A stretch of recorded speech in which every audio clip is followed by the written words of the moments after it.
The greatest thing about SaaS is that it's completely equalized the playing field. Think about it.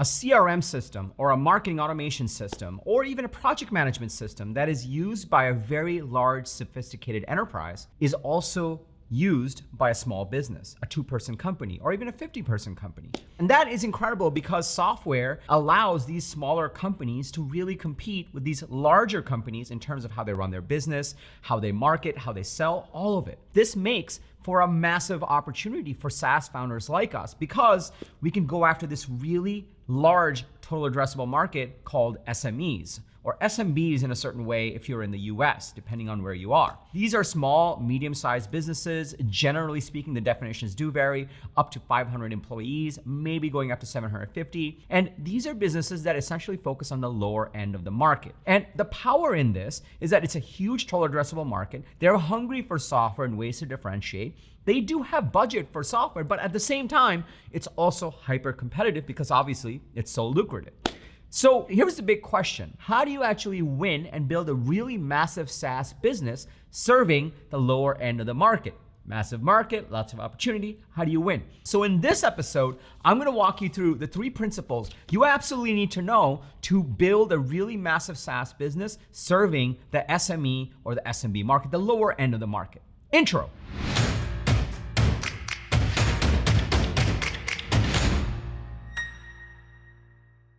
What's up, everybody? Welcome to Unstoppable. I'm TK, and on this channel, I help SaaS founders like you grow your SaaS businesses faster with an unstoppable strategy. Now, if you are new to this channel, welcome.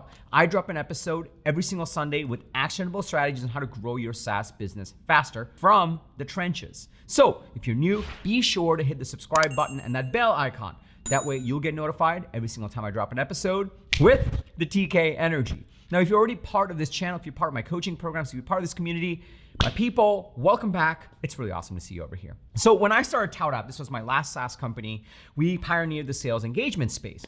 Sales engagement was not a thing when we started it.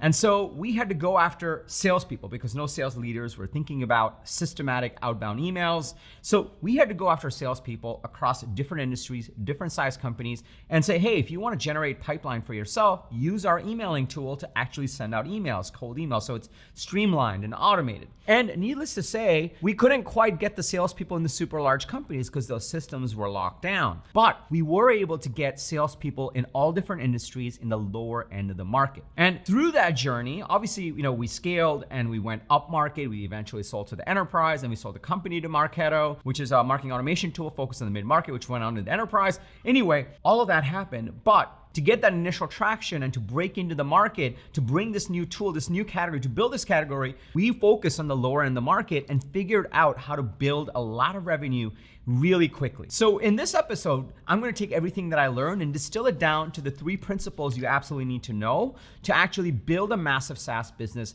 focusing on the lower end of the market because the dynamics there are different. So if you're excited to dig into principle number 1, go ahead and smash that like button for the YouTube algorithm. It really likes it when you do that. And let's go into principle number 1. Principle number 1, if you're targeting the lower end of the market, is to be product-led versus having a talk to sales or a demo.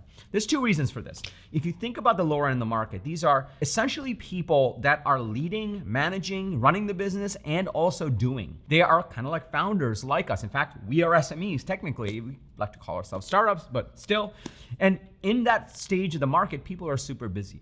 The last thing they want to do, the last thing they have time to do is to book a demo or to talk to sales. Also, when they do buy, the ticket size, meaning the average deal size, is not going to be that large to begin with. They're going to want to dip their toes because they don't have a lot of budget. They're lower end of the market. And so because of these 2 things, the best thing that you can be doing is to actually remove friction in terms of the sales and marketing process and actually be product-led.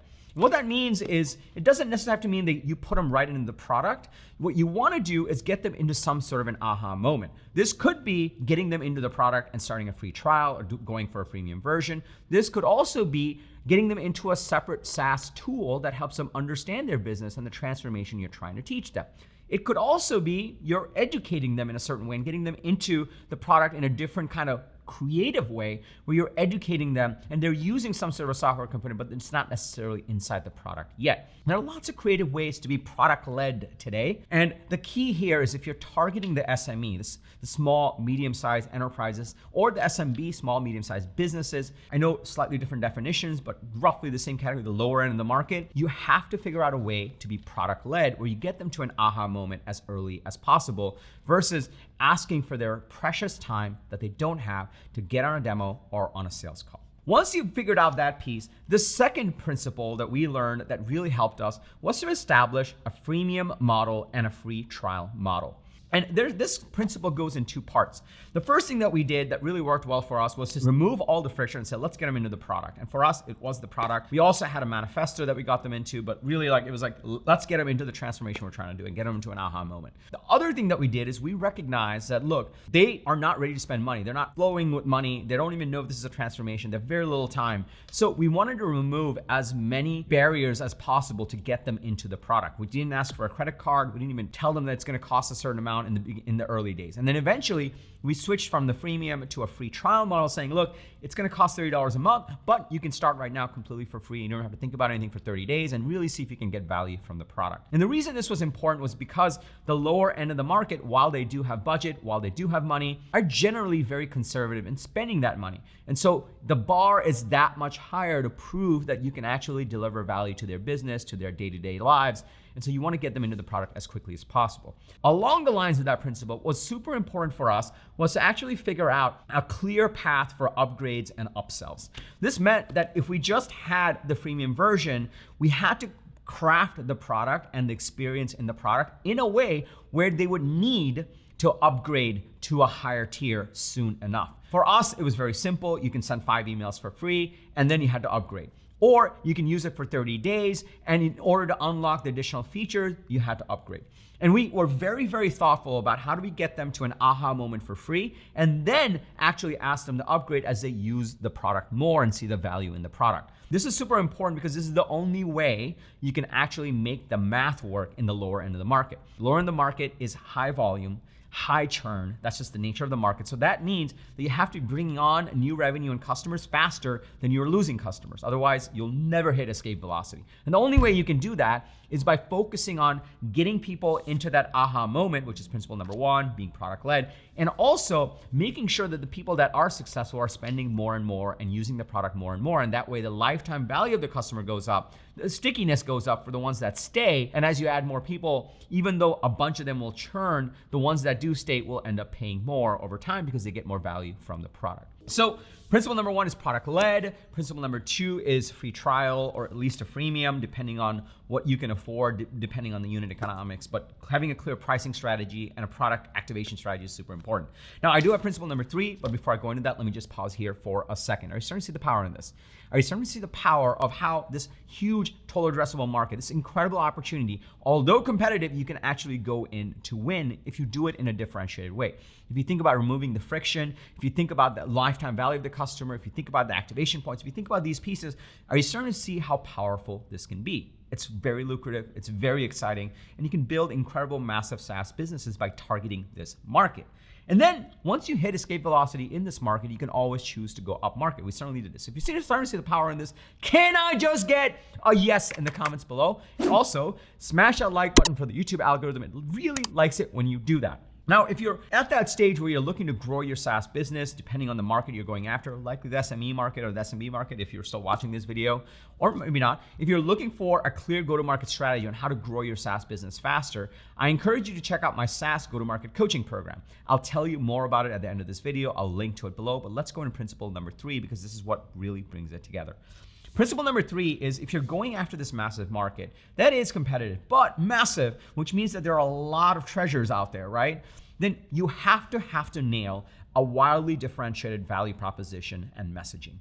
It is a noisy world. These business owners, these managers, these employees at SMEs are getting hit up all day long, because there's lots of SaaS companies that are going after them. And a lot of times, with the founders that I work with, I see 2 modes. One is I'm not touching the lower end of the market. I'm just going to go up market right from the beginning. And that's perfectly fine. That's a decision you can make. Another one says, you know what? It's too early to really convince the higher end of the market. So we'll start in the lower end of the market. We'll get this working and then we'll go up market. And that's fine too. And I've done that myself and I've helped founders do that as well.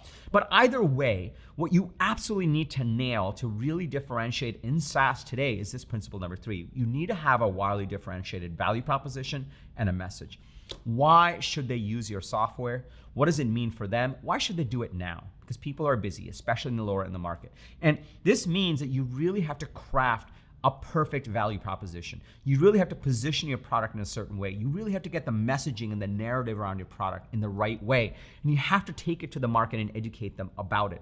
If you don't do that, you'll be yet another SaaS and people will ignore you or not even see you and you'll never see the light of day. And this also means that you actually have to have a very well-defined go-to-market strategy. You have to get specific around what part of this SME market that you're going after. That's where an ideal customer profile comes in. You have to think about how do we actually position ourselves and message this and have the narrative. And you have to think about how do we actually bring this message in front of these people. That's what this principle number 3 is about. You have to have a wildly differentiated message to bring to this market. And when you do, they'll see, oh my God, we need to do this. And then they'll actually go into your product, get to an aha moment. You'll actually get them in with very little friction, but over time, you'll be able to convert them and they'll pay more and more because they get hooked. And as you start to do that, you'll start to scale, you start to build a massive company, and you'll also have the option to go up market as you scale and hit escape velocity. That's the power in this model. So to recap, if you want to build a massive SaaS business going after the lower end of the market, SMEs, SMBs, then principle number 1, you have to be product led and think about how to actually get people into the product quickly because these people are really, really busy. You have to learn how to actually remove as much friction as possible, including your pricing strategy. So getting them in under freemium or a free trial without a credit card, and then ensuring that they actually upgrade. There's a clear upgrade path to increase that LTV is super important. And then number 3, you actually have to have a differentiated message, a differentiated value prop that you bring into the market, and you have to have a way to bring it into the market.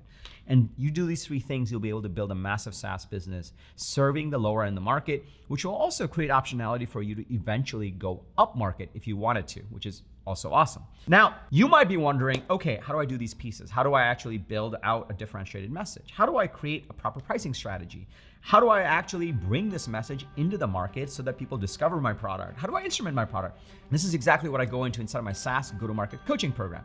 Inside of this program, we help you actually craft a proper scalable go-to-market strategy so that you can actually take it into the market, differentiate yourself, and start to scale depending on the specific part of the market you're going after. We have over 100 founders that we've worked with inside of the program. You work directly with me when you join. And we've worked with companies that are in the lower end of the market, in the mid-market, in the enterprise. And we know exactly how to craft a differentiated go-to-market strategy to help you scale for each of the segments that you're going after, depending on your company strategy. So to learn more, just go to tkcater.com/GTM. tkcater.com/GTM. All the details around the program are over there. And if this looks like a fit and you'd like to work together, you can fill a little form and you'll get on a call and we'll dig into exactly what your challenges are. If we can help, and if we can't, we're off to the races. We'll start working together right away to help you build a differentiated go-to-market strategy so you can build a massive SaaS business and accelerate your path to the next stage of growth. Just go to tkcater.com/GTM. Lastly, if you got value from this video, please smash that like button for the YouTube algorithm.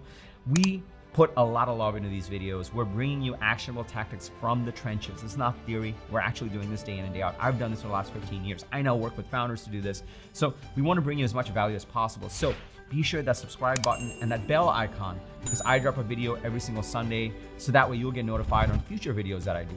And also, if you have a fellow founder, a team member, if you're part of a Slack community or a WhatsApp group that would get value with this kind of type of content, please share it with them. It just means the world to us. And lastly, remember, everyone needs a strategy for their life and their business. When you are with us, yours is going to be unstoppable.